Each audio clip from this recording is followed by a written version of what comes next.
Hello everyone, আসসালামু আলাইকুম। Biochemistry first কার্ডের প্রথম ক্লাসে তোমাদের স্বাগতম। তো আজকের এই ক্লাসটাতে আমরা আইটেম 1 নিয়ে একটু আলোচনা করব। এখন আইটেম 1টা হচ্ছে কাইন্ড অফ বায়োকেমিস্ট্রি একেবারে ইন্ট্রোডাক্টরি একটা ক্লাস, অ্যান্ড এইখানে যে টপিকগুলো আছে এই টপিকের ম্যাক্সিমাম জিনিসপত্র তোমরা এইচএসসিতে অলরেডি পড়ে আসছো। তো এইচএসসির ওই বেসিকগুলো থাকলে ইভেনচুয়ালি এই আইটেমটা তোমাদের জন্য খুবই ইজি হবে। অ্যান্ড মোস্টলি বেশিরভাগ মেডিকেল কলেজেই দেখা যায় যে আইটেম 1 এবং আইটেম 2 দুইটা আইটেম একসাথে নেওয়া হয়, কারণ এখানকার টপিকগুলা আসলে তোমাদের ওই এইচএসসির পড়ার উপরে বেস করেই দেওয়া হয়েছে। তো চলো আমরা একটু দেখি যে আজকে আমরা কোন কোন টপিকগুলো নিয়ে আলোচনা করতেছি। ওকে, সো আমাদের আজকের ক্লাসে আমরা যে জিনিসগুলো কভার করব সেটা হচ্ছে যে বায়োকেমিস্ট্রির ব্যাপারে কিছু জিনিসপত্র আমরা একটু জানবো। অ্যান্ড এই বায়োকেমিস্ট্রি নলেজটা আমরা কোথায় ইউজ করতেছি, মেডিসিন আমরা বা ক্লিনিক্যাল অ্যাসপেক্টে আমরা বায়োকেমিস্ট্রিটা কিভাবে ইউজ করতেছি সেটা সম্পর্কে জানবো। আর যেটা বললাম যে আমাদের এইচএসসির কিছু জিনিসপত্র আমরা এখানে পাবো, সেগুলো হচ্ছে এই যে অ্যাসিড, বেস, বাফার, পিএইচ, পিকে, হেন্ডারসন হেসেলবার্গ ইকুয়েশন, প্রত্যেকটা জিনিস আসলে আমরা এইচএসসি তে পড়ে আসি। ওকে, তো চলো হচ্ছে আমরা আমাদের ফার্স্ট টপিকটা নিয়ে একটু আলোচনা করি। তো প্রথম টপিকটা হচ্ছে ইন্ট্রোডাকশন টু বায়োকেমিস্ট্রি। এখন তোমরা এখানে বায়োকেমিস্ট্রি পড়তে আসছো, তোমরা হচ্ছে মেডিকেলে ভর্তি হওয়ার পর তোমরা বায়োকেমিস্ট্রি পড়তেছো। তো আমাদের ফার্স্টেই জানতে হবে যে আসলে বায়োকেমিস্ট্রিতে আমরা কি পড়বো বা বায়োকেমিস্ট্রির আলোচনার বিষয়টা কি। তো খুব সিম্পলি যদি বলি, আমরা যেহেতু মেডিকেল আসি আমরা হিউম্যান লাইফ নিয়ে কথা বলবো বা হিউম্যান বডি নিয়ে কথা বলবো। তো আমাদের হিউম্যান বডিটা সেল দিয়ে তৈরি, রাইট? তো এই সেলের মধ্যে কি আছে? সেলের মধ্যে ডিফারেন্ট টাইপ অফ অর্গানেলি আছে। এই অর্গানেলি গুলো ডিফারেন্ট টাইপ অফ কেমিক্যাল নেচারে এরা বিলং করতেছে। এদের কম্পোজিশনে কিছু কেমিক্যাল কম্পোজিশন থাকতেছে, এদের কিছু ফাংশন থাকতেছে, রাইট? অলসো প্রত্যেকটা সেলের মধ্যে different type of chemical reaction হচ্ছে। অ্যান্ড এই রিয়াকশন গুলো ইভেনচুয়ালি আমরা যখন অ্যাগ্রিগেট করবো বা এই সবগুলো জিনিসপত্র যখন আমরা এক করতেছি, তখনই কিন্তু আমাদের বডিটা ঠিকভাবে ফাংশন করতে পারতেছে, রাইট? তো বায়োকেমিস্ট্রিতে আমরা যদি খুব সিম্পলি বলি যে বায়োকেমিস্ট্রিতে আসলে আমরা কি কি পড়বো, সেটা হচ্ছে বা বায়োকেমিস্ট্রিকে আমরা কিভাবে ডিফাইন করব সেটা আমরা বলতে পারি যে it can be defined it can be defined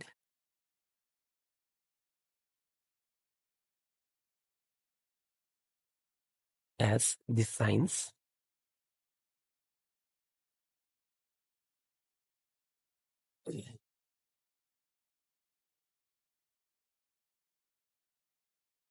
concerned with the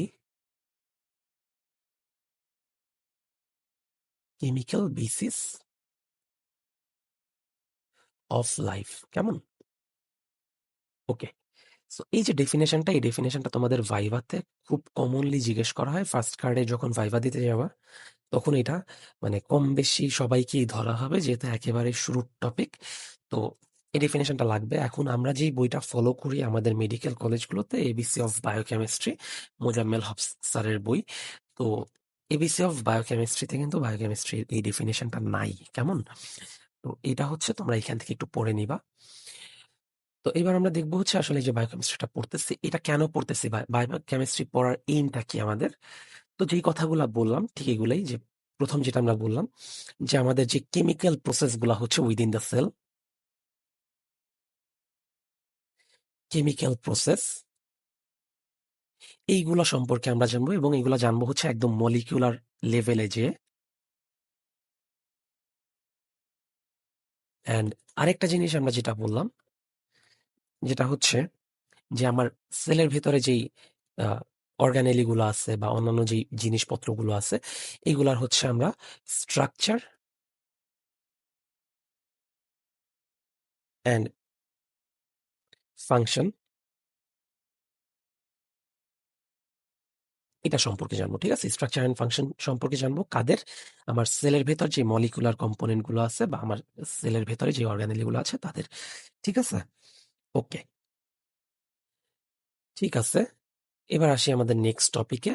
next টপিকটা হচ্ছে যে scope and importance of biochemistry.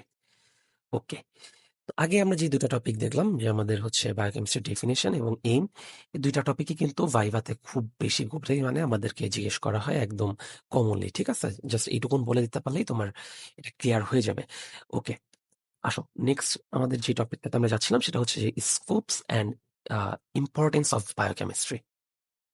তো এই যে আমরা বায়োকেমিস্ট্রিটা পড়তেছি, এই বায়োকেমিস্ট্রির মেডিকেলের অন্যান্য কোন জায়গাটা বা মেডিসিনের ঠিক কোন কোন জায়গাটায় আমাদের বায়োকেমিস্ট্রিটা আমরা ইউজ করব। খুব সিম্পলি যদি বলি, আমাদের বায়োকেমিস্ট্রিটা আমাদের through out the medical life লাগবে, এবং মেডিকেল সায়েন্সের খুব ইম্পর্টেন্ট একটা জিনিস হচ্ছে বায়োকেমিস্ট্রি। ঠিক আছে, আমরা যে কোনো জায়গায় যখন আমরা পড়তে যাব, তো এটা হচ্ছে একটা ফান্ডামেন্টাল জিনিস যেটা হচ্ছে আমাদের সবখানে লাগবে। ঠিক আছে, তো আমরা যদি খুব নর্মালি বলি যে আমাদের এটার স্কোপ কি কি বা এটা আমরা কোথায় ইউজ করব, আমরা সেল বায়োলজিতে এটা ইউজ করব।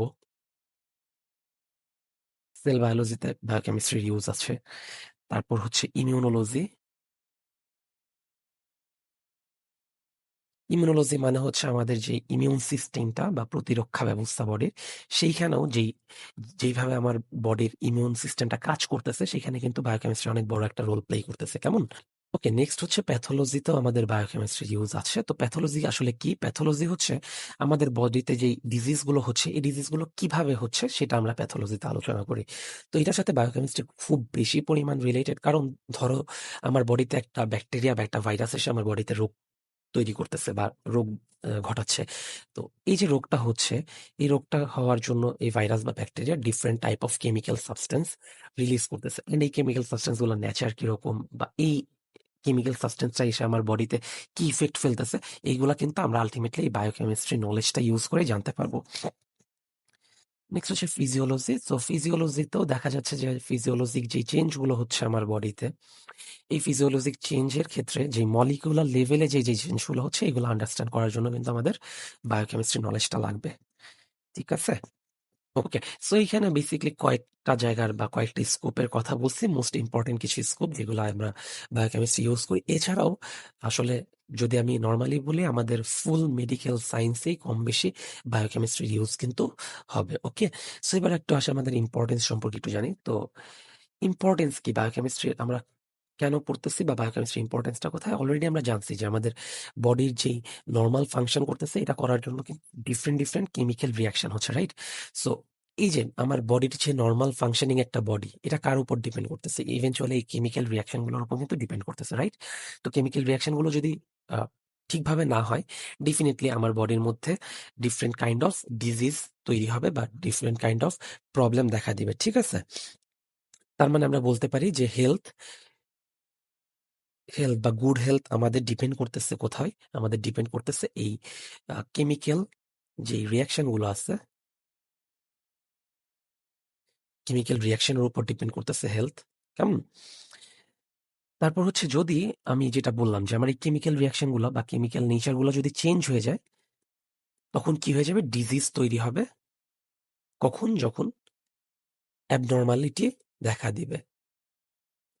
অ্যাবনর্মালিটির কারণে এই ডিজিজ গুলো দেখা দিবে। কেমন?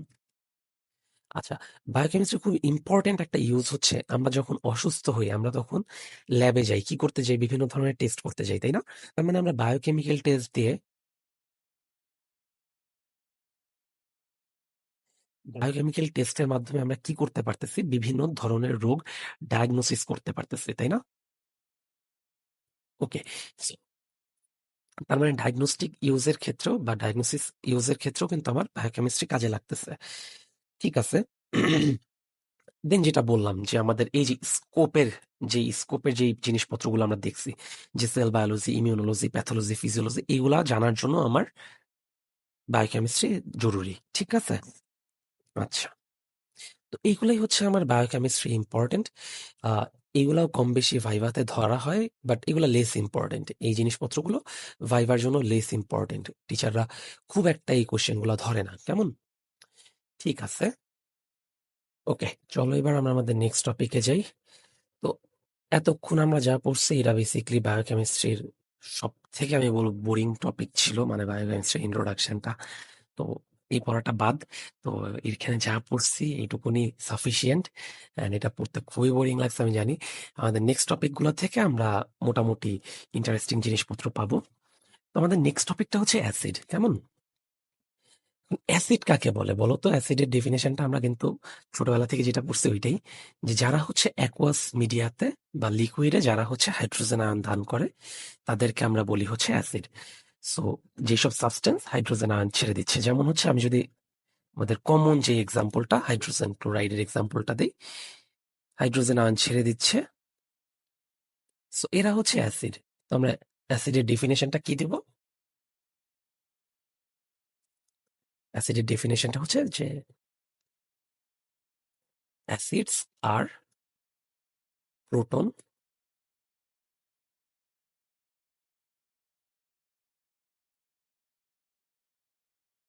ডোনার। কেমন? অ্যাসিডস আর প্রোটন ডোনার। ওকে, ঠিক আছে। এখন অ্যাসিড কয় ধরনের? অ্যাসিড আমরা জানি অ্যাসিড হচ্ছে দুই ধরনের, তাই না? একটা হচ্ছে স্ট্রং অ্যাসিড,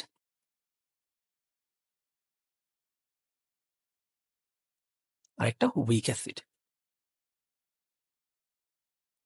ঠিক আছে, এখন আমরা স্ট্রং অ্যাসিড কাকে বলবো, কাকে হচ্ছে উইক অ্যাসিড বলবো? স্ট্রং অ্যাসিড কারা হবে? স্ট্রং অ্যাসিড আমরা জানি যারা হচ্ছে অ্যাকুয়াস সলিউশনে র্যাপিডলি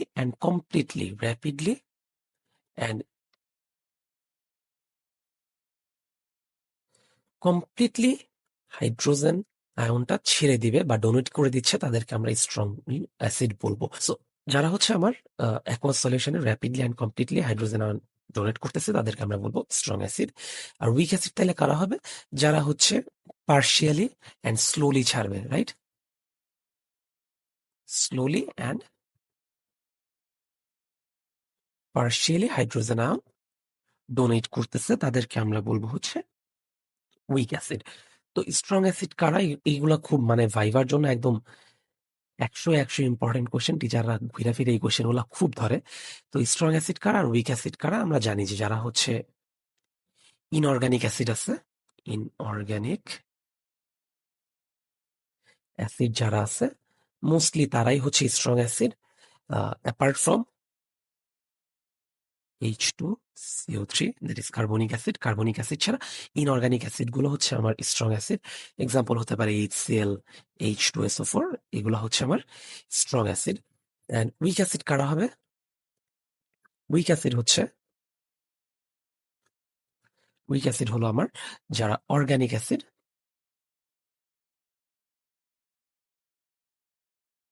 অ্যান্ড বাইকার্বনিক অ্যাসিড। ঠিক আছে, আমরা বলতে পারি যে অর্গানিক অ্যাসিড এবং বাইকার্বনিক অ্যাসিডকে আমরা বলবো হচ্ছে উইক অ্যাসিড। কেমন?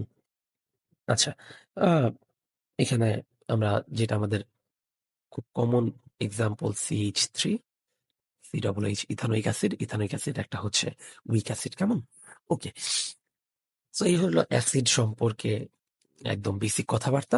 নেক্সট আসো বেইজে আসি। আমরা অলরেডি জানছি যে অ্যাসিড কারা। অ্যাসিড হচ্ছে যারা হাইড্রোজেন আয়নটা ডোনেট করতেছে, তারা হচ্ছে অ্যাসিড, রাইট? তাইলে যারা হচ্ছে এই প্রোটনটা রিসিভ করবে বা একসেপ্ট করবে, তাদেরকে আমরা বলবো বেস। কেমন? যারা হচ্ছে হাইড্রোজেন আয়ন একসেপ্ট করবে, তাদেরকে আমরা কি বলবো?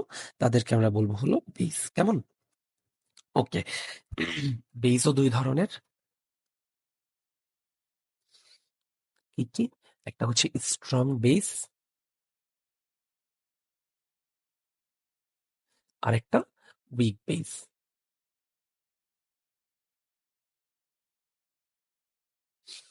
তো স্ট্রং বেস কারা হবে?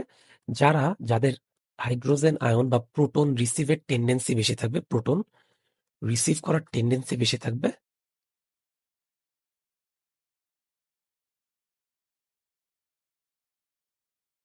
টেন্ডেন্সি বেশি থাকতেছে, তারা হচ্ছে স্ট্রং বেস। যাদের হাইড্রোজেন বা প্রোটনের রিসিভ করার টেন্ডেন্সি কম থাকতেছে, তারা হচ্ছে উইক বেস। কেমন? তো স্ট্রং বেস কারা আছে আমরা জানি, সোডিয়াম হাইড্রোক্সাইড, দেন পটাশিয়াম হাইড্রোক্সাইড, এরা হচ্ছে আমার স্ট্রং বেস। উইক বেসের মধ্যে আসতেছে হচ্ছে NH4OH, chloride minus, chloride ion, এগুলো হচ্ছে আমার উইক বেস। কেমন? আচ্ছা, এইখান থেকে আমাদের আরেকটা টপিক আসতে হবে, সেটা হচ্ছে অ্যালকালি। কেমন? অ্যালকালি, অ্যালকালি কি?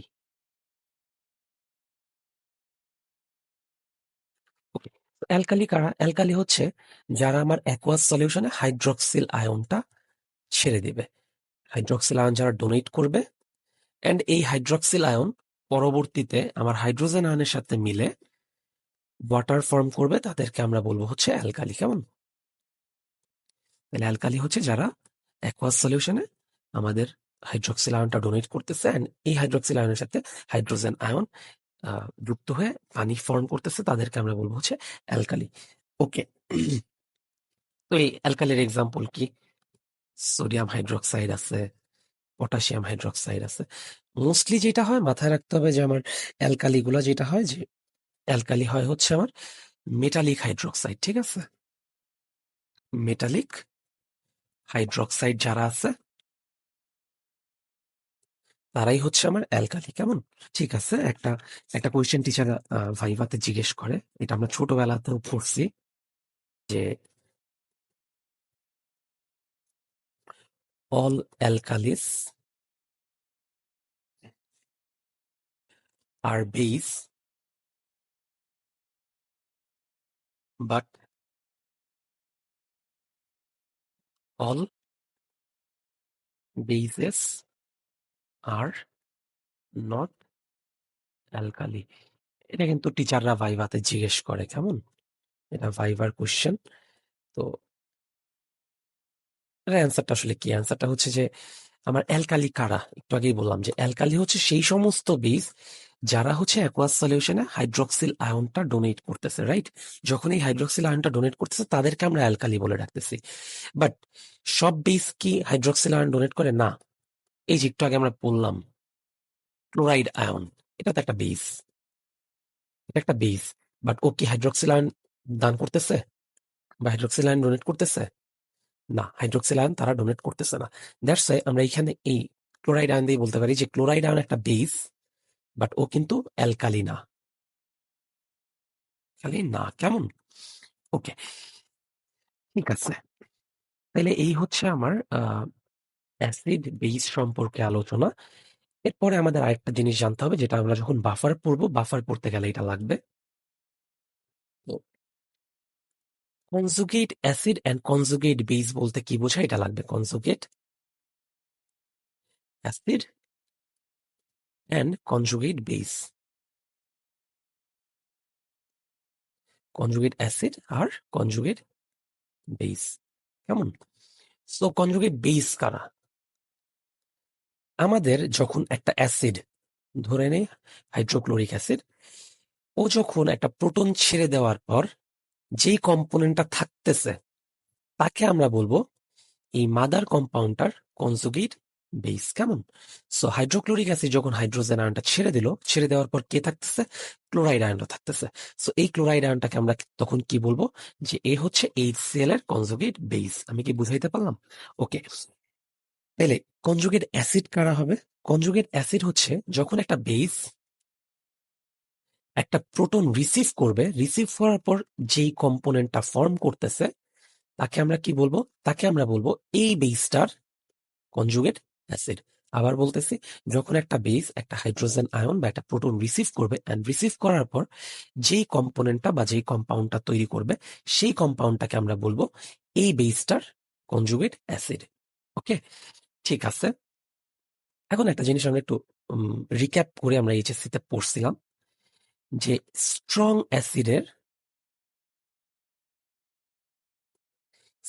অ্যাসিডের কনজুগেট বেসটা কি হবে? কনজুগেট বেসটা হবে হলো উইক, বেসটা উইক। ওকে, সেম জিনিসটা আমরা বলতে পারি যে উইক অ্যাসিডের কনজুগেট বেসটা হবে স্ট্রং, অ্যান্ড স্ট্রং বেসের কনজুগেট অ্যাসিড যেটা আছে সেটা হবে উইক। তাহলে একই সাথে লিখে দিই যে স্ট্রং বেসের কনজুগেট অ্যাসিডটা স্ট্রং।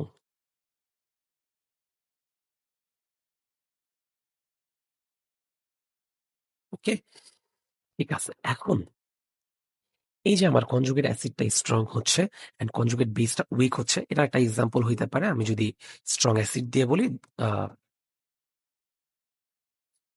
সরি এটা স্ট্রং না, এটা উইক। কনজুগেট অ্যাসিডটা week.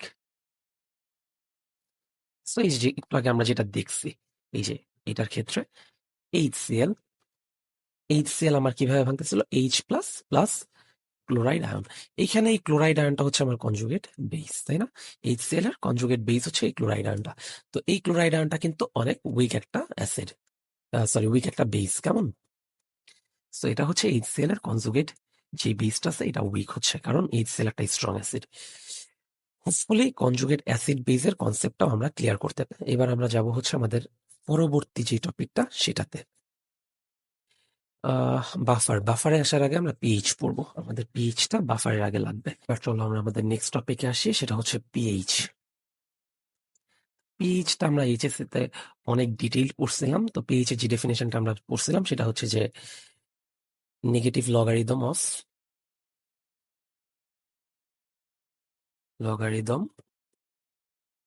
Of hydrogen ion concentration is called pH. অর্থাৎ হাইড্রোজেন আয়নের ঋণাত্মক লগারিদমকে পিএইচ বলে। এই ডেফিনেশনটা আমরা এইচএসসি তে পড়ছিলাম। তো ডেফিনেশনের ক্ষেত্রে এই কোশ্চেনটা ভাইবার জন্য খুবই ইম্পর্টেন্ট। বাট ডেফিনেশনের ক্ষেত্রে একটা জিনিস মাথায় রাখবা, যে ডেফিনেশনটা ট্রাই করবা বইয়ের থেকে তোমাদের মেডিকেল কলেজে যে লেকচার ক্লাসগুলো হবে, লেকচার ক্লাসের ডেফিনেশন গুলো বলা ট্রাই করবা, কারণ টিচাররা ওইটাতে একটু খুশি হয় আর কি, ঠিক আছে? তো তাহলে পিএইচ কাদেরকে বলতেছে? পিএইচ হচ্ছে negative logarithm of hydrogen ion concentration is called pH. তো যে কোনো সলিউশনের আমাদের যে হাইড্রোজেন আয়নটা থাকতেছে তার নেগেটিভ লগারিদমটাকে আমরা বলবো হচ্ছে পিএইচ, কেমন? তো ধরে নেই যে আমাদের পিওর ওয়াটারের ক্ষেত্রে পিএইচ কত। আমরা জানি যে পিওর ওয়াটারের ক্ষেত্রে হাইড্রোজেন আয়ন থাকে হচ্ছে 10⁻⁷, এই অ্যামাউন্ট, তাই না? যে আমাদের আহ, একটা পিওর ওয়াটারের ক্ষেত্রে হাইড্রোজেন আয়ন কনসেন্ট্রেশনটা হচ্ছে 10⁻⁷ মোল পার লিটার। আচ্ছা, এখানে একটা জিনিস অ্যাড করতে হবে, সেটা হচ্ছে যে এইখানে আমাদের যে কনসেন্ট্রেশনটা থাকবে এটা অলওয়েজ এক্সপ্রেস করতে হবে মোল পার লিটার এককে, কেমন? ওকে। সো আমাদের যেখানে ছিলাম যে হাইড্রোজেন আয়নের কনসেন্ট্রেশন পিওর ওয়াটারের ক্ষেত্রে কত থাকে, 10⁻⁷ মোল পার লিটার। এটাকে যদি আমরা এটার পিএইচ বের করতে চাই, আমরা কি বললাম, যে negative log of hydrogen ion concentration, that is 10⁻⁷। So এটা আসবে হচ্ছে 7, ঠিক আছে? তো পিওর ওয়াটারের ক্ষেত্রে পিএইচ কত? 7। এই পিএইচটা আমাদের বডিতে বিভিন্ন জায়গায় এই পিএইচ এর মানটা খুব ভ্যারি করে। ইনফ্যাক্ট আমার প্রফ এক্সামের টাইমে টিচার হচ্ছে আমাকে এটাই জিজ্ঞেস করছিল যে আমার ফুল বডিতে পিএইচ এর ডিস্ট্রিবিউশনটা বলো। তো আমরা একটু এই ডিস্ট্রিবিউশনটা জানবো, কেমন? এটা আমরা একটু মুখস্থ করার ট্রাই করবো।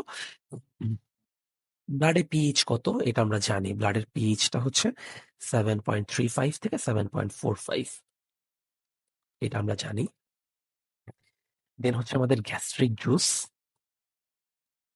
জুস যেটা হচ্ছে হাইলি অ্যাসিডিক একটা সাবস্টেন্স, এটার পিএইচ কত? 1 থেকে 3.5। দেন হচ্ছে ইউরিনের পিএইচ হচ্ছে 4.5 to 8। সালাইভাতে হচ্ছে পিএইচ এর রেঞ্জটা হচ্ছে 6 থেকে 7। মিল্কে হচ্ছে 6.6 থেকে 7, কেমন? এই রেঞ্জগুলো আসলে লাগবে। এছাড়াও আমরা যখন মেটাবলিজম চ্যাপ্টারে যাব তখন আমাদের ফুল মেটাবলিজমের ক্ষেত্রে যে ডাইজেশনের পার্টটা আছে, ওই ডাইজেশনের পার্টে ডাইজেস্টিভ সিস্টেমের বিভিন্ন পার্টের পিএইচ ডিফারেন্ট হয়, যেগুলো আমাদেরকে মুখস্থ করতে হবে। আপাতত আমরা এই কয়টা পিএইচ একটু মুখস্থ করবো, কেমন? ঠিক আছে। এইবার নেক্সট আমরা যেটা আসবো সেটা হচ্ছে যে আমাদের পিএইচ এর ইম্পর্টেন্স কি, ইম্পর্টেন্স অফ পিএইচ।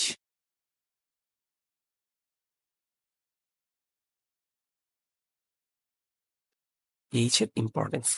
তো ইম্পর্টেন্স অফ পিএইচ এর কি ইম্পর্টেন্স হইতে পারে? প্রথম কথা হচ্ছে আমরা যখন জানতেছি যে আমার বডিতে যদি পিএইচ রেঞ্জের ক্ষেত্রে, আচ্ছা একটা জিনিস একটু বলে নেই, সেটা হচ্ছে যে আমরা অলরেডি জানি এটা, যে আমাদের পিএইচ স্কেল বলে একটা কথা আছে, এটা আমরা সামনে দেখতেছি। তো পিএইচ স্কেলের ক্ষেত্রে আমরা জানি যে এটা 0 থেকে 14 পর্যন্ত থাকে স্কেলটা। অ্যান্ড এই স্কেলের মধ্যে 7 হচ্ছে নিউট্রাল পয়েন্ট। 7 এর থেকে কম যেটা, সেটাকে আমরা বলি অ্যাসিডিক বা অ্যাসিড। অ্যান্ড 7 এর থেকে বেশি যেটা সেটাকে আমরা বলবো বেস, তাই তো? তো এখন আমাদের বডি ফ্লুইডে যদি পিএইচ লেভেল 7 এর থেকে কমে যায় তখন আমরা বলবো যে এটা হচ্ছে অ্যাসিডিক অবস্থায় আছে। আমরা যেমন দেখলাম একটু আগে যে ব্লাডের পিএইচটা আমরা দেখলাম 7.35 থেকে 7.45, তাই না? যদি এখন পিএইচ মানটা 7.35 এর থেকে কমে যায় তাহলে আমরা বুঝতে পারবো যে এখানে আসলে অ্যাসিডের অ্যামাউন্ট বা হাইড্রোজেন আয়নের কনসেন্ট্রেশনটা বেড়ে গেছে, রাইট? এই জন্য হচ্ছে আমাদের পিএইচটা কমে আসতেছে। এরপরে আমাদের বডির ভেতরে যে এনজাইম গুলো আছে, এই এনজাইম গুলো প্রপারলি ফাংশন করার জন্য একটা অপটিমাম পিএইচ মেনটেন করতে হয়। অপটিমাম একটা পিএইচ মেনটেন করতে হয়, তাই না? আচ্ছা, এছাড়া আমি আবার একটু এখানে আসি যে যখন আমার বডির পিএইচ লেভেলটা 7 থেকে কমে আসতেছে তার মানে আমাদের আমরা এই কন্ডিশনটাকে আমরা বলবো অ্যাসিডোসিস। অ্যাসিডোসিস আমাদের এই কন্ডিশনটাকে আমরা কি বলবো? অ্যাসিডোসিস বলবো, ঠিক আছে? আমার বডির পিএইচ লেভেলটা 7 থেকে কমে গেছে, সো এটাকে আমরা বলবো acidosis. At the same time এটা যখন 7 থেকে বেশি হয়ে যাবে তখন এটাকে আমরা বলবো অ্যালকালোসিস। দেখো তো এই কন্ডিশন গুলা বা এই অ্যাসিডোসিস অ্যালকালোসিস এটা বোঝার প্যারামিটারটা কি, এটা কিন্তু আলটিমেটলি আমরা এই পিএইচ দেখেই বুঝতে পারতেছি, ঠিক আছে? দেন এই যে আমরা এনজাইমের কথাটা বললাম, তার মানে একটা এনজাইম কিভাবে অপটিমাম ওয়েতে ফাংশন করতেছে কিনা এটা যখন আমরা আমাদের পিএইচ রেঞ্জটা আমরা দেখতে পারবো তখন আমরা বুঝবো যে এনজাইম গুলো ঠিকঠাক মতন ফাংশন করতেছে কিনা, ঠিক আছে? এছাড়াও আমার যে আমি যদি অল ওভার আমি সেলুলার ফাংশনের কথা বলি, ঠিক আছে? সেলুলার ফাংশন এটাও কিন্তু সেলুলার ফাংশনটাও কিন্তু আমার আলটিমেটলি পিএইচ এর উপর ডিপেন্ড করতেছে, তাই না? তো পিএইচ এর যদি চেঞ্জ হয় তখন ডেফিনেটলি সেল যেভাবে ফাংশন করার কথা সেভাবে করতে পারবে না।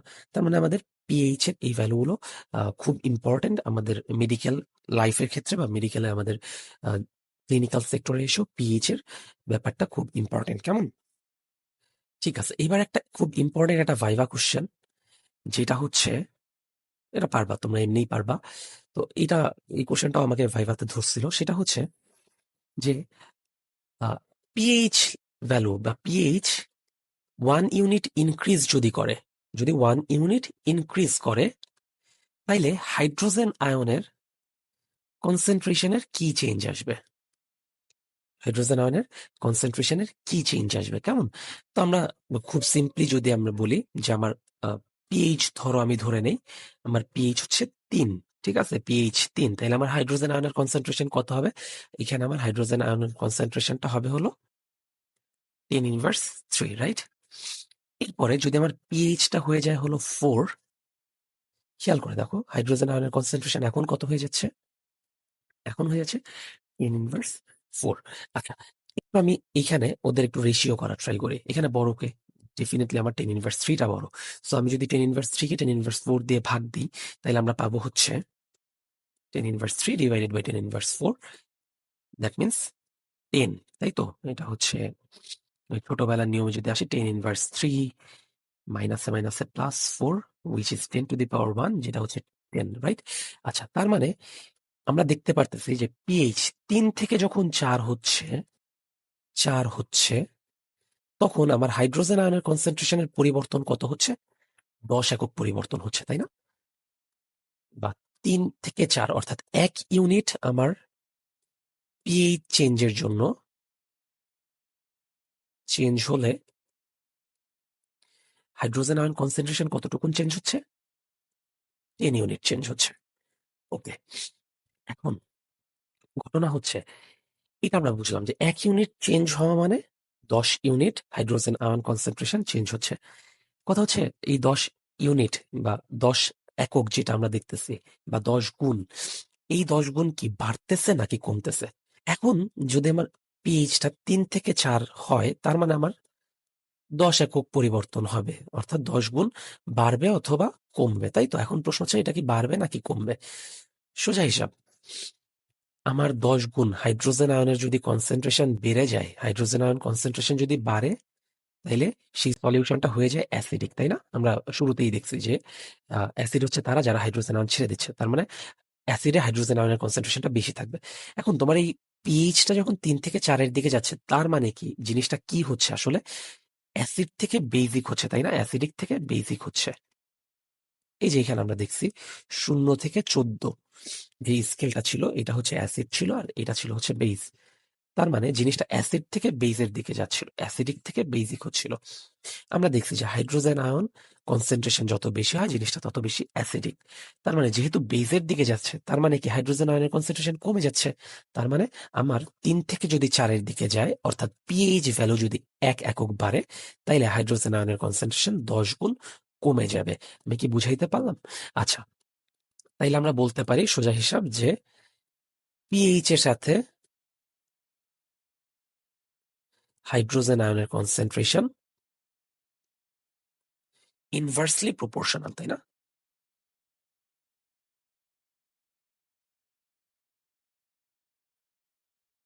ওকে, এটা হচ্ছে আমাদের পিএইচ সম্পর্কে গেল। নেক্সট আমরা পড়বো হচ্ছে পিকে, না পিকে না, আমরা পিএইচ স্কেল সম্পর্কে একটু জানবো।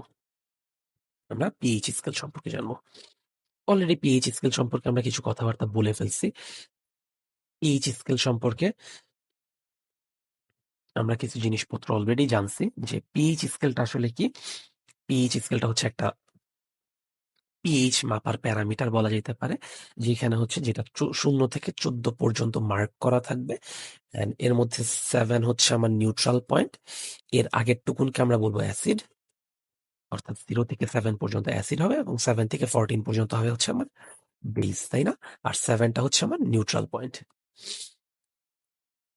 নিউট্রাল পয়েন্ট, ওকে। এখন তাইলে পিএইচ স্কেলের ডেফিনেশনটা কি বলতে পারি? স্কেল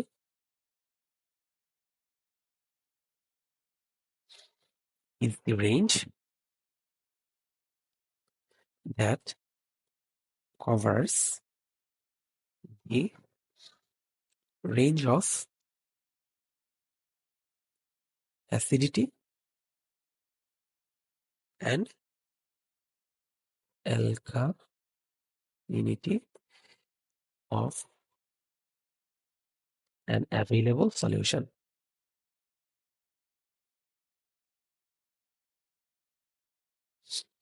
অর্থাৎ আমার যে কোনো একটা সলিউশন সেটা অ্যাসিডিক নাকি বেসিক এটা বোঝার জন্য আমরা পিএইচ স্কেলটা ইউজ করতে পারি। ঠিক আছে, ঠিক আছে। এখান থেকে আমরা যেই কথাগুলো অলরেডি বলে ফেলছি যে 7-এর কম যদি হয় সেটাকে আমরা বলবো অ্যাসিডিক, 7-এর যদি বেশি হয় সেটাকে আমরা বলবো বেসিক। এবং অলরেডি জানছি যে আমার যদি পিএইচ 1 ইউনিট যদি ইনক্রিজ হয়, 1 ইউনিট ইনক্রিজ যদি হয় তাহলে হাইড্রোজেন আয়নের কনসেন্ট্রেশন কি চেঞ্জ হবে? হাইড্রোজেন আয়নের কনসেন্ট্রেশনটা 10 গুণ কমে যাবে। ঠিক আছে, আচ্ছা। এখন এই যে পিএইচ স্কেল, এই পিএইচ স্কেলের ফিচার্স কি কি বা এটার বৈশিষ্ট্য কি কি? ওকে, এটা ফিচার কি কি? সো ফিচারের মধ্যে আমাদের আসতেছে হচ্ছে ফিচার কি কি পাচ্ছি এখানে। একটা ফিচার পাচ্ছি যে আমরা দেখতেই পেলাম যে এখানে যেহেতু পিএইচ আসতেছে, পিএইচ এর ডেফিনেশন আমরা কি পাইছিলাম? Negative logarithm of hydrogen ion concentration. So এখানে যেহেতু এটা পুরোটাই পিএইচ স্কেল, তার মানে পিএইচ এর উপর ডিপেন্ডেবল, তার মানে আমরা বলতে পারি এটা হচ্ছে একটা লগারিদমিক স্কেল, স্কেল বলা যাইতে পারে।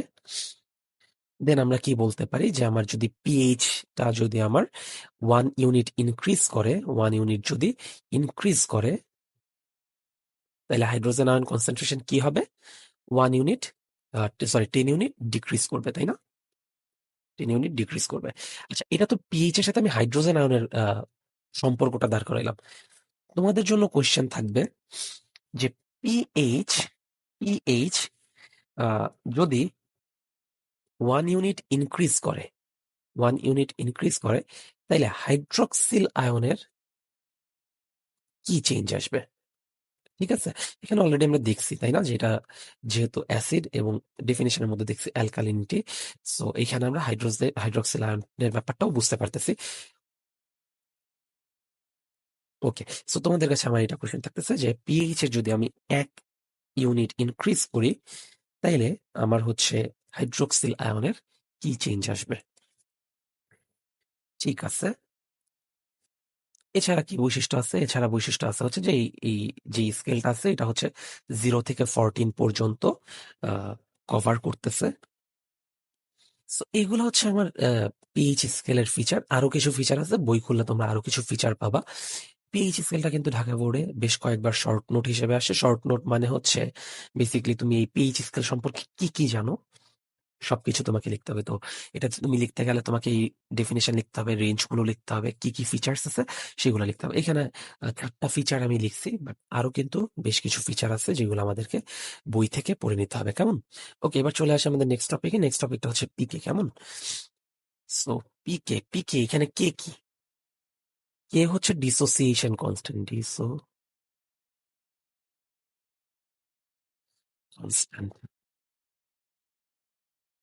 Constant, dissociation constant. পিকে কি? পিকে হচ্ছে ডিসোসিয়েশন কনস্ট্যান্ট। বাংলায় আমরা পড়ছিলাম হচ্ছে বিয়োজন ধ্রুবক। বিয়োজন ধ্রুবক, তাই না? ওকে, তো পিকে বলতে কি বোঝায়? ওই একই ডেফিনেশন, যে negative logarithm of dissociation constant is known as pK. আচ্ছা, আহ, একটু আগে একটা জিনিস বলা হয় নাই, সেটা হচ্ছে তোমরা অলরেডি জানো আসলে, পিওএইচ এইটা কি? সো এটাও আমরা জানি যে যে কোনো একটা সলিউশনে আমার হাইড্রোক্সিল আয়নের নেগেটিভ লগারিদমকে আমরা বলবো হচ্ছে pH, negative log of hydroxyl ion concentration. এখন পানির ক্ষেত্রে পিওএইচ কত হবে আমরা জানি আসলে, যে H2 কিভাবে ভাঙে। H2 ভাঙে হচ্ছে H plus plus OH minus, তাই না? আচ্ছা, আমরা দেখছি যে হাইড্রোজেন আয়নের কনসেন্ট্রেশন কত থাকে। হাইড্রোজেন আয়নের কনসেন্ট্রেশন থাকে হলো 10⁻⁷। এই সেম অ্যামাউন্ট হাইড্রোক্সিল আয়নও থাকে। কেমন? তার মানে হাইড্রোক্সিল আয়নের এই পিওএইচ এর ভ্যালু কত? এই পিওএইচ এর ভ্যালু হচ্ছে আলটিমেটলি 7। ঠিক আছে, তার মানে pH equal to pOH equal to 7। এই যে একটু আগে আমরা পিএইচ স্কেলটা পড়লাম না, ওইখানে কিন্তু আমাদের এই pH plus pOH equal to যে 7+7 এই 14 হচ্ছে, এই জিনিসটার উপর বেস করে কিন্তু আমাদের পিএইচ স্কেলটা তৈরি হয়েছে। এগুলা তোমরা এইচএসসি তে পড়ছো, এগুলা এইখানে এত ডিটেইল লাগবে না। সো এই হচ্ছে আমাদের পিএইচ পিকের জিনিসপত্র। আমাদের ফাইনাল টপিক আমরা যাব, যেটা আমাদের বলতে পারো মানে one of the most important topic, যেটা আমরা ব্যাকে হচ্ছে আমরা রেখে আসছি, বাফার। বাফার বাফারটা হচ্ছে আমাদের এই আইটেমের সব থেকে ইম্পর্টেন্ট টপিক। ঠিক আছে, ওকে। সো বাফার আসলে জিনিসটা কি? বাফার আমরা যেটা জানি সেটা হচ্ছে যে আমরা যদি একটা নর্মাল সলিউশনের কথা চিন্তা করো, এই নর্মাল সলিউশনে তুমি যদি অ্যাসিড অ্যাড করো, তাইলে কি হবে? এটার পিএইচ কমে আসবে, তাই না? কমে আসা উচিত, অর্থাৎ 7 থেকে নিচে নেমে আসবে। এট দ্য সেম টাইম এখানে যদি তুমি বেজ অ্যাড করো, তাইলে কি হবে? পিএইচ লেভেলটা 7 থেকে বেড়ে যাবে, তাই না? পিএইচ লেভেল ইনক্রিজ করবে যদি তুমি বেজ অ্যাড করো। বাট বাফার হচ্ছে এমন একটা সলিউশন যেখানে যদি তুমি মডারেট অ্যামাউন্ট অফ অ্যাসিড এবং মডারেট অ্যামাউন্ট অফ বেস তুমি অ্যাড করো, তাইলে পিএইচ এর মানটা কনস্ট্যান্ট থাকবে। ঠিক আছে, আমরা জানি যে বাফার হচ্ছে এমন একটা সলিউশন যেখানে তুমি মডারেট অ্যামাউন্ট অফ অ্যাসিড এবং বেস যদি অ্যাড করো, তখন এর পিএইচ এর কোনো চেঞ্জ হবে না। তো আমরা বাফারকে কিভাবে ডিফাইন করতে পারি? সো বাফারকে আমরা খুব নর্মালি আমরা যেটা বুঝছি সেটাই আমরা ডেফিনেশনে ফেলবো, যে buffer is a mixture or solution. কি দিয়ে তৈরি হবে? বাফারের কম্পোজিশনটা কি থাকতেছে? আমরা জানি বাফারের কম্পোজিশনের মধ্যে থাকবে either week acid and its conjugate base,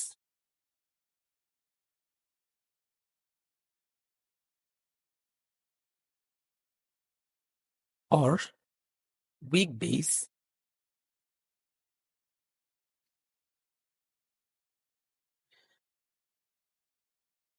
and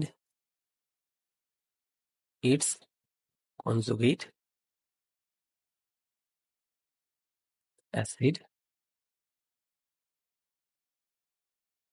which has the ability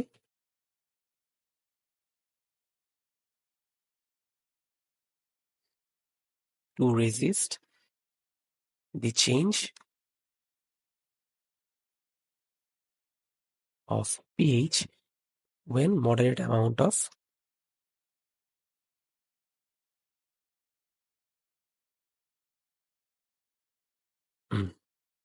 acid or base is added to the solution. এইটা হচ্ছে আমার বাফারের মানে একদম প্রপার ডেফিনেশন, ঠিক আছে? একদম প্রপার ডেফিনেশন হচ্ছে এটা। যেই কথাগুলা বললাম সেটাকে এইখানে আমরা কথায় লিখছি যে বাফার হচ্ছে একটা মিক্সচার অথবা সলিউশন। এখানে আমার প্রিপারেশনটা হচ্ছে উইক অ্যাসিড এবং এর কনজুগেট বেস অথবা উইক বেস এবং এর কনজুগেট অ্যাসিড, যেটা হচ্ছে একটা নিজস্ব ক্যাপাসিটি থাকবে যে এর মধ্যে যখন তুমি মডারেট অ্যামাউন্ট অফ অ্যাসিড এবং বেস অ্যাড করবা এর পিএইচ এর কোনো চেঞ্জ হবে না। কেমন? তো এই বাফারটা আমাদের বডির জন্য খুবই ইম্পর্টেন্ট। বাফারটা আমাদের বডির জন্য খুবই ইম্পর্টেন্ট, কারণ হচ্ছে আমরা একটু আগে দেখছি যে ওই যে পিএইচ রেঞ্জ কমে যাচ্ছিল, বেড়ে যাচ্ছিল, অ্যাসিডোসিস অ্যালকালোসিস হচ্ছিল, তাই না? তো এই জিনিসপত্রগুলো কারেকশন করা দরকার, কারণ কারেকশন যদি করতে না পারি আমাদের বডি কিন্তু দেখলাম যে আসলে পিএইচ রেঞ্জ যদি খুব কম হয়ে যায় তাহলে আসলে আমরা বাঁচবো না, ঠিক আছে? তো এই জিনিসপত্রগুলো কারেকশন করতে হবে। তো যখনই আমার বডিতে হাইড্রোজেন আয়নের কনসেন্ট্রেশন বেড়ে যাচ্ছে বা হাইড্রোক্সিল আয়নের কনসেন্ট্রেশন বেড়ে যাচ্ছে, তখন আমার বডির বাফার সিস্টেমগুলো অ্যাক্টিভেট হয়ে যায়। অ্যান্ড অ্যাক্টিভেট হয়ে যে আলটিমেটলি কি করে, আমার এই যে পিএইচ এর চেঞ্জটা হবে এই চেঞ্জটাকে রেজিস্ট করে দেয়, ঠিক আছে? তো আসো আমাদের বডিতে কি কি বডি বাফার আছে একটু বডি বাফার গুলো সম্পর্কে জানি।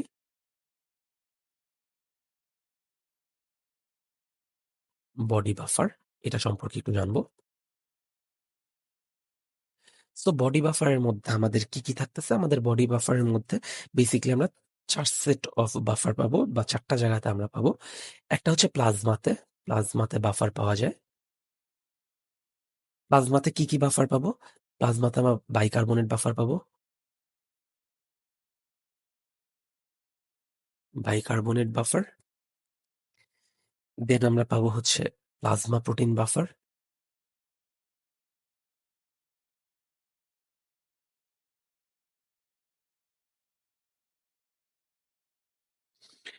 এরপরে ফসফেট বাফার,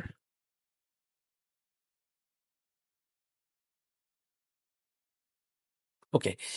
এরপর আমরা হচ্ছে আমাদের আরবিসি তে বাফার সিস্টেম পাবো, আরবিসি। আরবিসি তে আমরা কি কি বাফার পাবো? আমরা এগুলো জানি, haemoglobin buffer,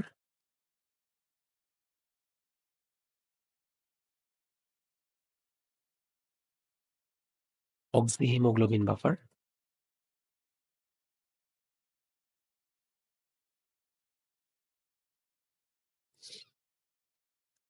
bicarbonate buffer,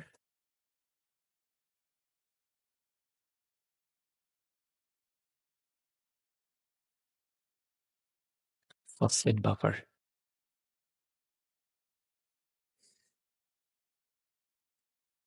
then আমাদের এক্সট্রা সেলুলার ফ্লুইড ইপিএফ এর মধ্যে আমরা কিছু বাফার পাবো, যেমন bicarbonate,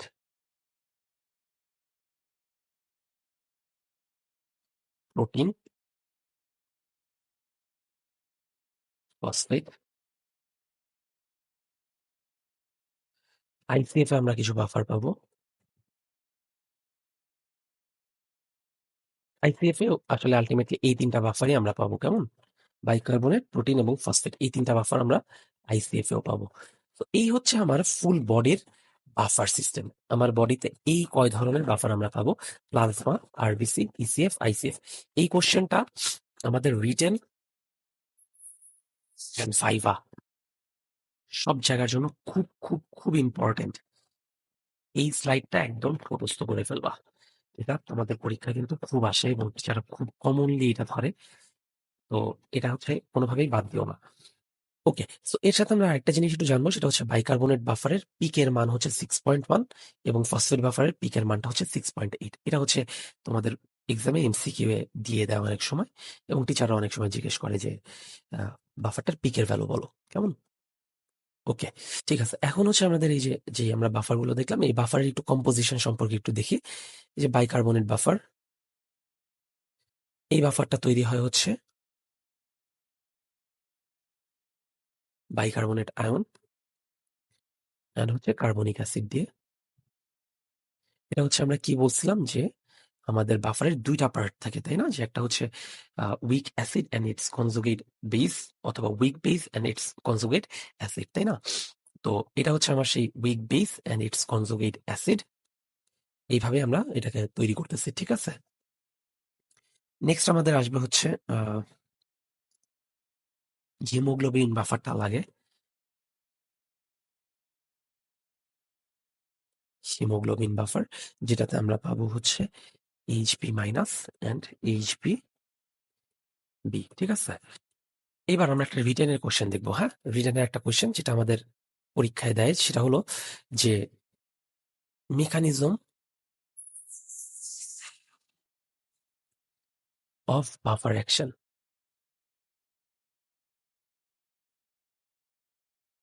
mechanism of buffer action. এখন বাফার কিভাবে কাজ করে? বাফার বেসিকলি যেটা করে সেটা হচ্ছে আমার স্ট্রং অ্যাসিডটাকে, আমরা যে অ্যাসিডটা আমরা অ্যাড করতেছিলাম সলিউশনে, এই স্ট্রং অ্যাসিডটাকে উইক অ্যাসিডে কনভার্ট করে ফেলে। অ্যান্ড স্ট্রং বেস আমরা যখন অ্যাড করব, স্ট্রং বেস এটাকে হচ্ছে উইক বেসে কনভার্ট করে ফেলবে। উইক বেসে কনভার্ট করে ফেলবে কিভাবে? ধরে নেই আমি আমার বাইকার্বনেট বাফারের মেকানিজমে আসি। ধরে নেই যে আমার বাইকার্বনেট বাফারটা হচ্ছে NaHCO3 মাইনাস, ওই যে আমরা একটু আগে দেখছিলাম, এই যে এইখানের এই কম্পোজিশনটা ধরে আমরা করতেছি H2CO3। কেমন? সো দেখো, আমি এখানে স্ট্রং অ্যাসিড হিসেবে আমি ধরে নিচ্ছি যে আমি HCl অ্যাড করতেছি। HCl অ্যাড করতেছি। তো HCl যখন আমি অ্যাড করতেছি, এই HCl টা যখন আমি অ্যাড করতেছি, এখানে মাইনাসটা হবে না। এই HCl যখন অ্যাড করতেছি, এটার সাথে আমার রিঅ্যাক্ট করবে এই যে এই পার্টটা, এটা চলে আসবে প্লাস NaHCO3, এই পার্টটা আসবে অ্যান্ড রিঅ্যাক্ট করে ইভেন্চুয়ালি আমার প্রডিউস করবে H2CO3 প্লাস NaCl। দেখো, এই HCl থেকে আমি বানায় ফেললাম হচ্ছে আমার কার্বনিক অ্যাসিড। সো কার্বনিক অ্যাসিডটা কিন্তু একটা উইক অ্যাসিড, তাই না? সো আমার রিয়াকশন করে আলটিমেটলি কি করতেছে, যে সোডিয়াম বাইকার্বনেট এইটা হাইড্রোক্লোরিক অ্যাসিডের সাথে রিয়াকশন করে উইক অ্যাসিড কার্বনিক অ্যাসিডে ফর্ম করে ফেলতেছে, ঠিক আছে? এট দ্য সেম টাইম আমি যখন এখানে বেজ অ্যাড করব, আমার অ্যাসিডের পার্ট কোনটা? এটা আমার অ্যাসিডের পার্ট। সো এখন আমার যখন আমি বেজ অ্যাড করব, তখন আমার অ্যাসিডের পার্টটা এখানে চলে আসবে। সো কিভাবে সে কাজ করতেছে? ধরো আমি সোডিয়াম হাইড্রোক্সাইড অ্যাড করলাম, এটার সাথে আমার এই উইক অ্যাসিডটা রিঅ্যাক্ট করবে। রিঅ্যাক্ট করে কি ফর্ম করবে? যেটা একটা উইক বেস প্লাস H2O। দেখো, NOH এটা একটা স্ট্রং বেস, একটা স্ট্রং বেস, তাই না? এইটার সাথে আমার সেই উইক অ্যাসিডটা, বাফার উইক অ্যাসিডটা রিঅ্যাক্ট করলো অ্যান্ড রিঅ্যাক্ট করে একটা নতুন কম্পোনেন্ট, যেটা হচ্ছে আমার একটা উইক বেস তৈরি করে ফেলতেছে। সো আলটিমেটলি কি করতেছে খেয়াল করে দেখো, আমার বাফার কিভাবে কাজ করতেছে। ইভেনচুয়ালি আমার বাফার প্রত্যেকটা ক্ষেত্রেই স্ট্রং অ্যাসিডকে উইক অ্যাসিডে কনভার্ট করতেছে অ্যান্ড স্ট্রং বেসকে উইক বেসে কনভার্ট করতেছে। এটাই হচ্ছে আমার বাফারের মেকানিজম অফ অ্যাকশন। ঠিক আছে, এখন আমরা একটু বাফারের ইম্পর্টেন্স নিয়ে কিছু বলি তো। ঠিক আছে, এখন বাফারের ইম্পর্টেন্স, তো বাফারের আসলে ইম্পর্টেন্স কি? আমরা বাফারের মেইন ইম্পর্টেন্স যেটা আমরা দেখছি যে আমার পিএইচটা কনস্ট্যান্ট রাখে। ঠিক আছে, পিএইচটা কনস্ট্যান্ট রাখে। এখন বইয়ের মধ্যে দেখবা যে এই পিএইচ যে কনস্ট্যান্ট রাখতেছে, এই কনস্ট্যান্ট রাখার ব্যাপারটাকেই ভেঙে চুরে কয়েকটা পয়েন্টে দাঁড় করাচ্ছে। তোমরা এটা একটু পড়ে নিও। এটা ওইরকম ক্লাসে ধরে টরে না বা পরীক্ষাতে ওইভাবে আসে না, জাস্ট একটু নিজেদের জানার জন্য এটা একটু দেখে রাখো। বাট মেইন আমার কাজটাই হচ্ছে পিএইচটা কনস্ট্যান্ট রাখা। এটা দিয়ে আমরা আরো কিছু জিনিসপত্র বা আরো কিছু পয়েন্ট বানাইতে পারি, ঠিক আছে? এবার আসো হচ্ছে আমার বাফারিং ক্যাপাসিটি, এটা আমরা একটু জানবো। Buffering capacity,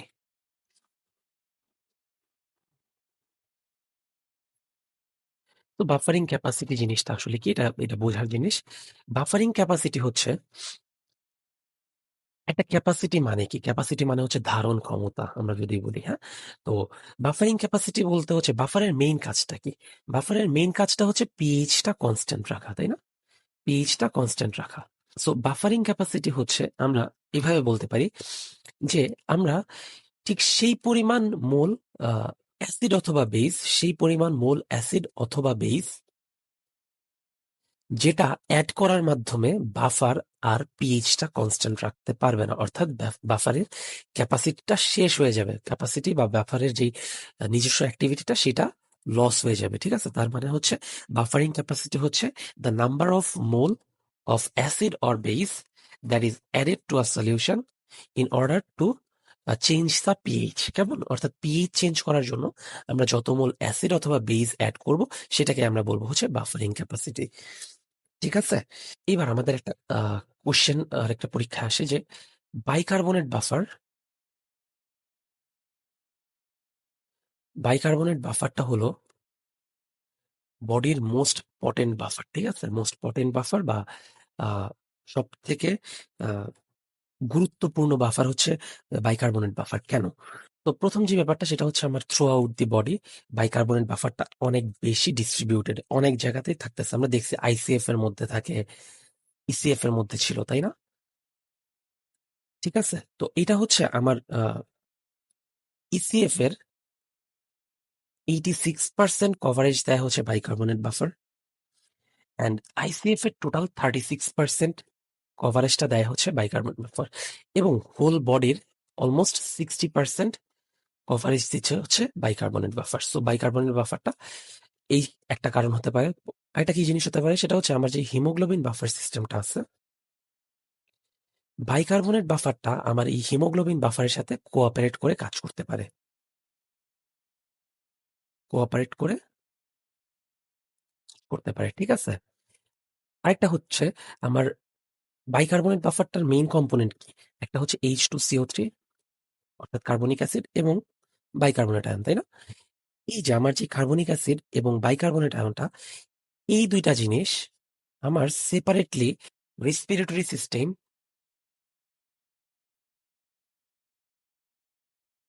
system and renal সিস্টেমের মাধ্যমে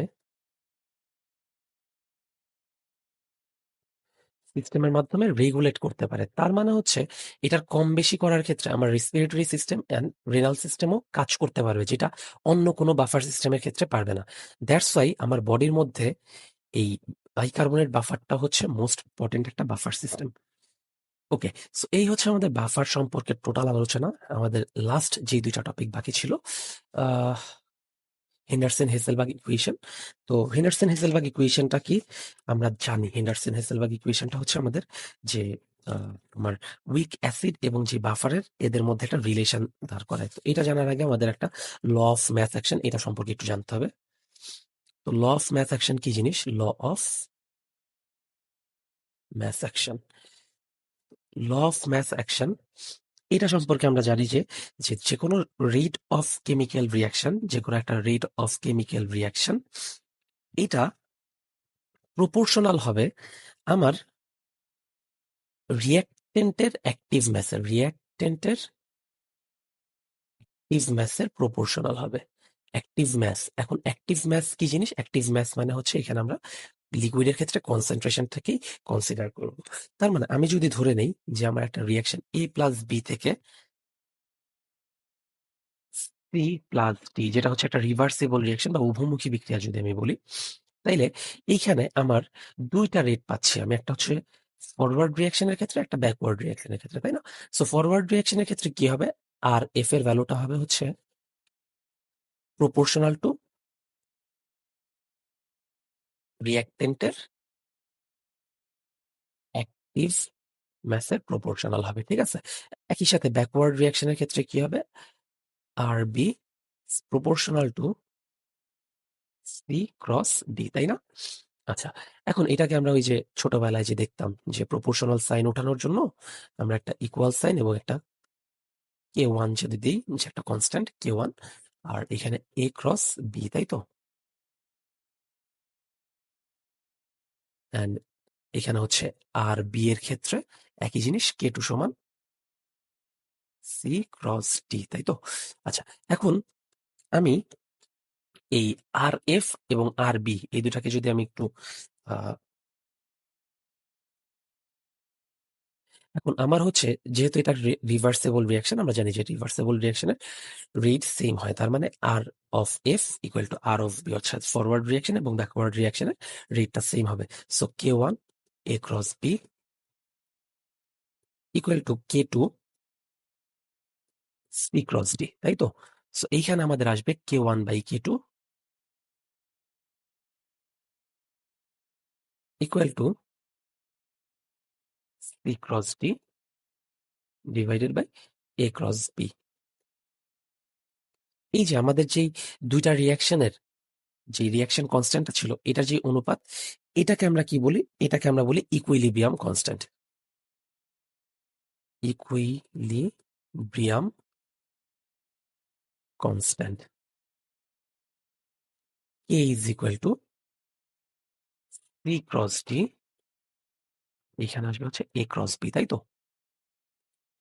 ওকে, এটা হচ্ছে আমার ল অফ ম্যাথ অ্যাকশনের সাথে আমার ইকুইলিব্রিয়াম কনস্ট্যান্টের একটা রিলেশন। এইটা আমাদের সম্ভবত ফার্স্ট কার্ড অথবা ফার্স্ট কার্ডে অথবা ফার্স্ট টার্মে এই কোশ্চেনটা আসছিল। এই ফুল যে ডেরিভেশনটা এইটাই আসছিল পরীক্ষায়, এটা এবং হেন্ডারসন হেসেলবার্গের ইকুয়েশনের ডেরিভেশন, ওটা দেখবো সামনে। সো ল অফ ম্যাথ অ্যাকশনের এই জিনিসটা একটু জানতে হবে, কেমন? আচ্ছা, so law of mass action থেকে আমরা এবার একটু চলে আসি আমাদের হেন্ডারসন হেসেলবার্গের ইকুয়েশনে। ঠিক আছে, এই হেন্ডারসন হেসেলবার্গের ইকুয়েশনটা আমরা এইচএসসি তে দেখছিলাম যে এটা আসলে ইউজ করে আমরা পিএইচ অফ বাফার, এটার জন্য আমরা হেন্ডারসন হেজেলবার্গ ইকুয়েশনটা ইউজ করি। তো এখানে বেসিকলি হেন্ডারসন হেজেলবার্গের ইকুয়েশনটা যেটা করে সেটা হচ্ছে আমার একটা উইক অ্যাসিড অ্যান্ড এর বাফার যেটা আছে এর মধ্যে একটা রিলেশন দাঁড় করায়, তাই তো? রিলেশন নিয়ে আসে। তো এইটা না আমাদের পরীক্ষায় ইকুয়েশনটা আসে যে deduce and discuss the equation with its importance. It's equation মানে হেন্ডারসন হেসেলবার্গের ইকুয়েশনটা। ডিডিউস অ্যান্ড ডিসকাস মানে হচ্ছে আমাদের এই ফুল ইকুয়েশনটা আমাদেরকে বের করে দেখাইতে হবে। তো আমরা ধরি আমাদের এখানে কি করতেছে, আমাদের উইক অ্যাসিডের সাথে বাফারের যে সম্পর্কটা সেটা। সো একটা উইক অ্যাসিড আমরা ধরে নেই এইচ এ, এটা হচ্ছে আমার একটা উইক অ্যাসিড। তো এই উইক অ্যাসিডটা আমরা এখানে একটু লিখে দিই, উইক অ্যাসিড। এই উইক অ্যাসিডটা থেকে আমাদের কি আসছে? এই উইক অ্যাসিডটা থেকে আমরা জানি যে এইচ প্লাস এই আয়নটা এবং হচ্ছে এ মাইনাস এই আয়নটা আমাদের এখান থেকে আসতেছে, কেমন? এ মাইনাসটা হচ্ছে কনজুগেট বেস। তো আমরা ওই যে একটু আগে যে ল অফ ম্যাথ অ্যাকশনে ইকুইলিব্রিয়াম কনস্ট্যান্টটা ইউজ করলাম, বের করলাম। সো এটা যেহেতু একটা রিভার্সেবল রিয়াকশন, সো এইখানে আমাদের এই ইকুইলিব্রিয়াম কনস্ট্যান্টের ক্ষেত্রে কি আসবে? H plus into A minus. আমরা এইচএসসি তে এটা পড়ছিলাম যে ইকুইলিব্রিয়াম কনস্ট্যান্ট বা সাম্য ধ্রুবক ইকুয়াল টু বিক্রিয়কে উৎপাদের সক্রিয় ভর ডিভাইডেড বাই বিক্রিয়কের সক্রিয় ভর, তাই না? সো এটা হচ্ছে আমার চলে আসলো K is equal to H into A minus divided by H A, তাই তো? আচ্ছা, এরপরে কি হবে? এখানে এরপরে আসবে হচ্ছে K H A equal to H plus into A minus. Okay, এখন আমরা এখানে যেহেতু আমি যেটা বললাম শুরুতে যে হেন্ডারসন হেসেলবার্গ ইকুয়েশনটা আমরা পিএইচ বের করার জন্য করছিলাম। সো আমরা পিএইচ বের করার জন্য আমরা হাইড্রোজেন আয়নের কনসেন্ট্রেশনটাকে এক পাশে রেখে দিচ্ছি এবং এই পাশে আমরা K H A divided by A minus এটা করলাম, কেমন? এটাকে রেখে এটাকে এই পাশে পাঠিয়ে দিলাম। ওকে, ঠিক আছে, এবার আমরা লগ নিয়ে আসবো। সব পাশে লগ যদি নিয়ে আসি তাহলে log H plus equal to log of কে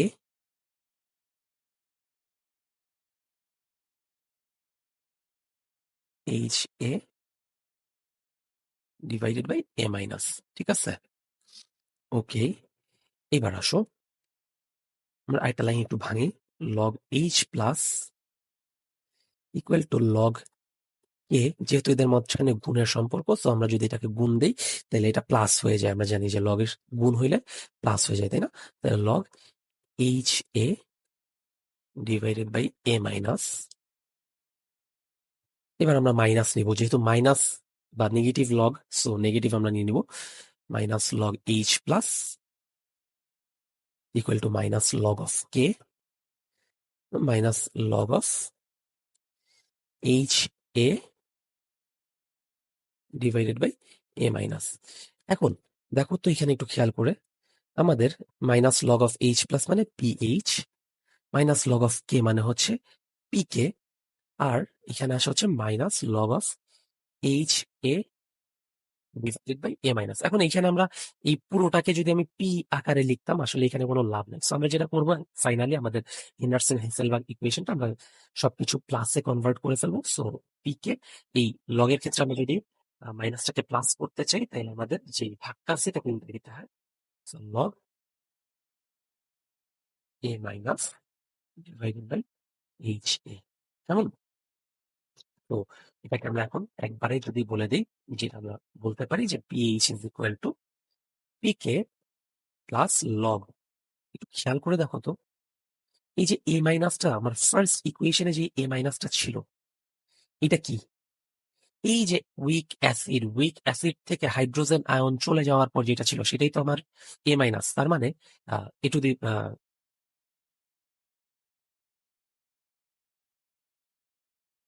এই এইচ এ থেকে হাইড্রোজেন আয়নটা চলে যাওয়ার পর যেটা ছিল এটাই তো আমার এ আয়নটা, তাই না? সো এই এ আয়নটাকে আমরা বলতে পারি এইচ এর কনজুগেট বেস, তাই না? কনজুগেট বেস, তাই তো? সো আমরা লাস্ট আমাদের ফাইনাল যে ইকুয়েশন, এখানে আমরা কি লিখতে পারি? পিএইচ পিকে প্লাস এই এ মাইনাসটাকে আমরা কি বলছিলাম? কনজুগেট বেস, তাই না? কনজুগেট বেস, আর এইচ এটা ছিল আমার উইক অ্যাসিড। খেয়াল করে দেখো, এই যে দেখো weak acid and its conjugate base, আমরা আমাদের বাফারের ডেফিনেশনে পড়ছিলাম যে এটা কম্পোজিশন কি দিয়ে তৈরি? Weak acid and its conjugate base. So আমরা ইভেনচুয়ালি উইক অ্যাসিড এবং কনজুগেট বেসের একটা সম্পর্ক দাঁড় করাইছি, যার সাথে পিএইচ এর রিলেশন, পিক এর রিলেশনটা আমরা নিয়ে আসতে পারছি। এই ফুল ইকুয়েশনটাকে আমরা বলি হচ্ছে হেন্ডারসন হেসেলবার্গ ইকুয়েশন। কেমন? আচ্ছা, তো এই হচ্ছে আমার হেন্ডারসন হেসেলবার্গ ইকুয়েশন। এন্ড এখন এটার ইম্পর্টেন্স কি? এই ইকুয়েশনটার ইম্পর্টেন্স কি? তো আমাদের ফাইনাল টপিক হচ্ছে এই যে হেন্ডারসন হেসেলবার্গ ইকুয়েশন, এটার ইম্পর্টেন্সটা কি সেটা। ইম্পর্টেন্স, তো বেসিক্যালি এটার কি ইম্পর্টেন্স হতে পারে? এটা যেহেতু আমরা এই ইকুয়েশনটা দিয়ে আমরা বাফারের পিএইচ বের করতেছি, তার মানে এটা দিয়ে হচ্ছে আমরা যে কোনো একটা বাফার সলিউশনের আমরা পিএইচ বের করতে পারি। এক, এটা হইতে পারে। সেকেন্ড হচ্ছে আমাদের যদি আমি বাফার সলিউশন বানাইতে চাই, একটা বাফার সলিউশন আমি বানাইতে চাচ্ছি, ঠিক আছে? বাফার সলিউশন বানানোর জন্য যে আমরা নির্দিষ্ট একটা পিএইচ একটা বাফার সলিউশন আমি বানাইতে চাচ্ছি, এটার জন্য ঠিক কি পরিমাণ কনজুগেট বেস দরকার, ঠিক কি পরিমাণ কনজুগেট উইক অ্যাসিডটা দরকার, এটাও কিন্তু আমরা এই ইকুয়েশন থেকে আমরা পেয়ে যেতে পারি। কেমন? এন্ড ফাইনালি ধরো ক্লিনিক্যাল অ্যাসপেক্টের ক্ষেত্রে এটা কি কাজ হইতে পারে, যে যেহেতু আমার ব্লাড একটা বাফার, তাই না? সো ব্লাডের যখন আমি পিএইচটা আমি বের করতেছি, ব্লাডের পিএইচ থেকে ইভেনচুয়ালি আমি এই ইকুয়েশন দিয়ে ব্লাডের পিএইচটা আমি বের করতে পারি, অথবা ব্লাডের পিএইচ থেকে আমি আমার বডিতে এই অ্যাসিড এবং বেইজের স্ট্যাটাসটা কিরকম, অর্থাৎ পেশেন্টের বডিতে অ্যাসিড বেড়ে গেছে নাকি বেইজ বেড়ে গেছে, এই জিনিসটা আমি এই ইকুয়েশন থেকে দেখতে পারি। সো এইগুলাই হচ্ছে আমার হেন্ডারসন হেজেলবার্গ ইকুয়েশনের ইম্পর্টেন্স। সো এই হচ্ছে আজকের আমাদের ক্লাস। অ্যান্ড ভাইভা কোশ্চেন নিয়ে আসলে আমি প্রত্যেকটা টপিকের মাঝামাঝি বলে দিচ্ছি যে কোনগুলো আমার ভাইভার জন্য ইম্পর্টেন্ট, কোনগুলো রিটেনের জন্য ইম্পর্টেন্ট। তো প্রথম আইটেমটা এখানেই শেষ, দেখা হবে নেক্সট আইটেমে। খুদা হাফেজ।